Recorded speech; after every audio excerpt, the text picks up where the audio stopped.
इसाप नीतीच्या त्या रहस्यमय प्रवासाचा 8वा दिवस उजाडला होता. काल युक्तीच्या विहिरीचा धडा घेतल्यानंतर आजोबा आणि नातू आता नकाशात दाखवलेल्या एका वारुळाजवळ पोहोचले होते. सकाळची हवा उत्साहवर्धक होती आणि सर्वत्र फुलांचा सुगंध पसरलेला होता. नातवाच्या हातातलं इसाप नीतीचं पुस्तक आज हिरव्या आणि तपकिरी रंगाच्या मिश्रणाने चमकत होतं. जणू ते दूरदृष्टी, मेहनत आणि आळस याबद्दल काहीतरी सांगू इच्छित होतं. त्यांचे डोळे नकाशावर खेळले होते. आजचा ठिपका त्या मध्यभागी असलेल्या एका मुंग्यांच्या वारुळावर तळपत होता. त्या ठिकाणाचं नाव होतं आळसाचं वारुळ. आजोबा बघा, हे वारुळ किती सुंदर आहे. इथे सगळीकडे हिरवळ आहे आणि एक मोठा किलबिलाट आहे. पण हा ठिपका ह्या वारुळावर का दिसतोय? आजोबांनी वारुळाकडे पाहिले. हजारो मुंग्या शांतपणे पण वेगाने काम करत होत्या. बाळा, इथली सुंदर शांतता खरी नाही. इथे काही जण फक्त आजचा विचार करतात आणि काही जण उद्याचा. वारुळ जरी शांत दिसत असलं तरी इथे दोन वेगवेगळ्या विचारांमध्ये मोठा संघर्ष चाललेला आहे. त्यांच्या संवादातून जवळच कुठेतरी एक गाण्याचा, बेफिकीर आवाजाचा आणि लगेच एका गंभीर किलबिलाटाचा आवाज आला. नातू कुतूहलाने आजोबांना विचारू लागला, आजोबा, हा आवाज कोणाचा येतोय? इथे मुंग्या तर किती शांत आहेत.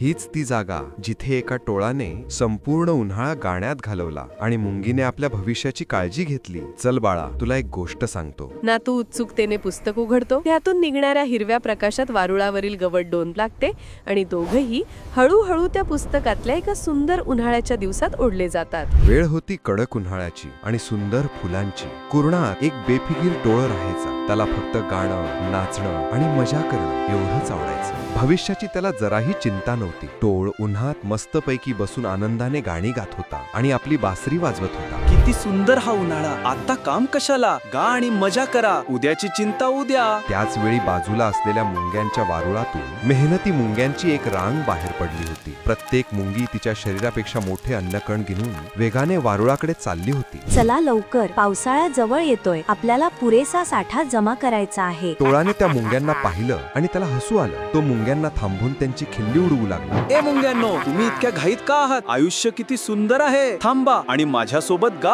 हा सगळा उन्हाळा काम करण्यात कशाला वाया घालवताय? मुंगीच्या रांगेतील एक मुंगी थांबली आणि शांतपणे टोळाला म्हणाली, आम्ही पावसाळ्यासाठी आणि हिवाळ्यासाठी अन्नाचा साठा करत आहोत. जेव्हा पाऊस पडेल, थंडी येईल, तेव्हा अन्न मिळणार नाही. तू सुद्धा काहीतरी जमा कर. मुंगीचे बोलणे ऐकून टोळाने तिची चेष्टा केली. पावसाळा आणि हिवाळ्याला अजून किती वेळ आहे? काळजी कशाला? इतका विचार करायचा नसतो. मी तेव्हा बघेन. आता तर गाण्याची वेळ आहे. मुंगीने जास्त वेळ वाया न घालवता टोळाकडे दुर्लक्ष केले आणि आपल्या कामाला लागली. टोळाने संपूर्ण उन्हाळा गाण्यात, नाचण्यात आणि मजेत घालवला. त्याने एक दाणा सुद्धा जमा केला नाही. मग हळूहळू हवामान बदललं. सुंदर उन्हाळा संपला आणि पावसाळा सुरू झाला. सगळीकडे पाऊस आणि थंडी होती. टोळाला आता खायला काहीच मिळत नव्हते. तो थंडीने कुडकुडत होता आणि त्याला खूप भूक लागली होती.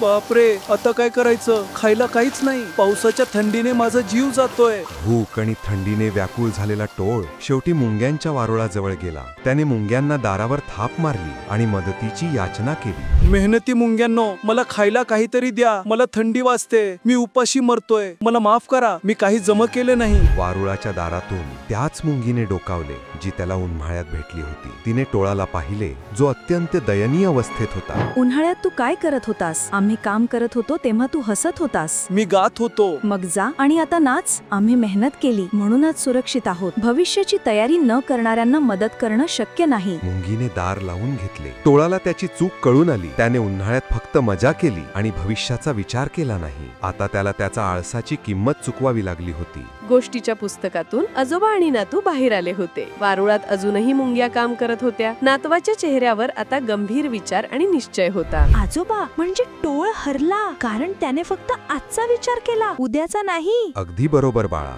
आळस हा शत्रू आहे. या गोष्टीतून आपल्याला दोन धडे मिळतात. पहिला, आजची मजा भविष्यात त्रास देऊ शकते आणि दुसरा, वेळ वाया घालवायचा नसतो. काम करताना मजा करणे ठीक आहे, पण मजा करताना काम विसरायचं नसतं. जो भविष्याची तरतूद करतो तोच संकटात सुरक्षित राहतो. नातू उत्साहाने म्हणाला, आजोबा, मी आता कधीही आळस करणार नाही. मला आतापासूनच माझ्या भविष्याची तयारी करायची आहे. शाबास.